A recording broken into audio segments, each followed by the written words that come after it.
England దేశంలో ఓ ధనిక కుటుంబంలో పుట్టిన అబ్బాయి ఆడుకుంటూ బురదలో పడ్డాడు. ఆ బురద గుంటలో నుంచి బయటికి రావడానికి ఆ అబ్బాయి ఎంత ప్రయత్నం చేసినా రాలేకపోతున్నాడు. ఈలోపు ఇంకొక పేద ఆయన పిల్లోడు చూసి వాళ్ళ నాన్నని పిలిచాడు. నాన్న నాన్న నాన్న నాన్న పలానా అబ్బాయి బురదలో కూరుకుపోయాడు, నాన్న చచ్చిపోబోతున్నాడు.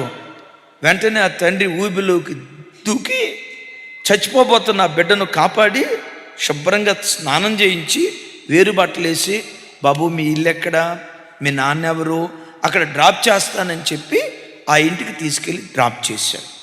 ఆ గడియలో వాళ్ళ నాన్న లేడు, కోటీశ్వరుడు. సరే ఈ లోపు నాన్న వచ్చాడు, అప్పగించిన పెద్ద ఆయన తన ఇంటికి తాను వచ్చాడు, తన కొడుకుని తీసుకొని జరిగిందంతా చెప్పాడు.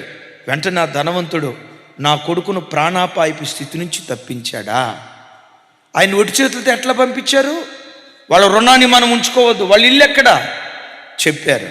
తన కొడుకుని తీసుకుని ఆ ఇంటికి వచ్చారు. అది పూరిల్లు.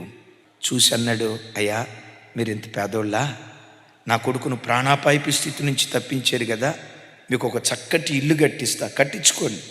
వద్దయ్యా, మేమేం పెద్ద త్యాగం చేయాల, మానవతా దృక్పథంతో ప్రాణాపాయపు స్థితిలో ఉన్న అబ్బాయిని కాపాడాం అంతే. వెంటనే ఈ ధనవంతుడు అన్నాడట, అయ్యా మీ అబ్బాయిని చదివించట్లేదు కదా, మీ పేద స్థితిని బట్టి మీ అబ్బాయి నాకివ్వండి, మీ అబ్బాయే, మీ అబ్బాయిని నేను చదివిస్తా, నాకు అవకాశం ఇవ్వండి అయ్యా.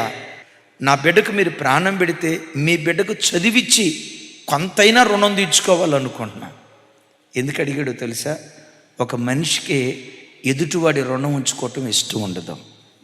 సరే ఆ బిడ్డను చదివిస్తానని చెప్పి చదివించడం ప్రారంభించాడు. అతడే పెరిగి పెద్దవాడై పెన్సిలిన్ ఇంజెక్షన్ కనుక్కున్న గొప్ప శాస్త్రవేత్తగా మార్చబడ్డాడు.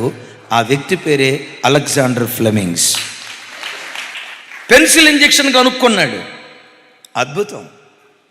ఈ పెద్ద ఆయన ధనవంతుడు కొడుకున్నాడే, ఆయన పెరిగి పెద్దవాడై ఇంగ్లాండ్ దేశానికి ప్రెసిడెంట్ అయ్యాడు. ఆయన పేరే చర్చిల్. చూసారా, ఒక మనిషి ఎదుటివాడి రుణాన్ని ఉంచుకోకపోతే నా దేవుడు ఎందుకు ఉంచుకుంటాడు?